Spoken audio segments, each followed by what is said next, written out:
নিত্যপণ্যের দাম কমাতে সরকারকে নজর দেওয়ার তাগিদ দিয়েছেন বিএনপি চেয়ারপারসনের উপদেষ্টা আব্দুস সালাম।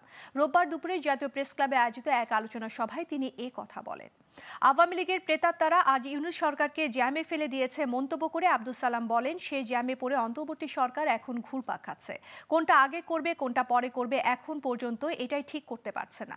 জনজীবনের দৃষ্টি দেওয়ার আহ্বান জানিয়ে তিনি আরও বলেন, স্টেডিয়াম একটা লং প্ল্যান, যা এক বছরে হবে না, অনেক বছর লাগবে। তাই চাল, ডাল, তেল, পানির দাম কমানো যায় কিনা সেদিকে নজর দিতে হবে। ডক্টর ইউনূসের মামলা যদি একদিনে প্রত্যাহার হতে পারে, তাহলে কেন তারেক রহমানের মামলা প্রত্যাহার হবে না বলেও প্রশ্ন তোলেন এই বিএনপি নেতা। দেশটাকে যে ট্রাফিক জ্যামে ফেলাই দিয়েছেন, এটা থেকে উত্তরণের একটাই পথ, ওই আওয়ামী দুঃশাসনের যারা সহযোগী ছিল তাদের কাঁধের থেকে হাতটা সরান, তাদের কাঁধের থেকে হাতটা সরান, কাজটা বিএনপির হাতেই রাখেন পুরোপুরি, তাহলেই দেখবেন যে সব সমস্যার সমাধান হবে। আমরা এই দেশে অরাজকতা চাই না, হটকারিতা চাই না, আমরা চাই না যে দেশটা আরেকটা খারাপের দিকে যাক।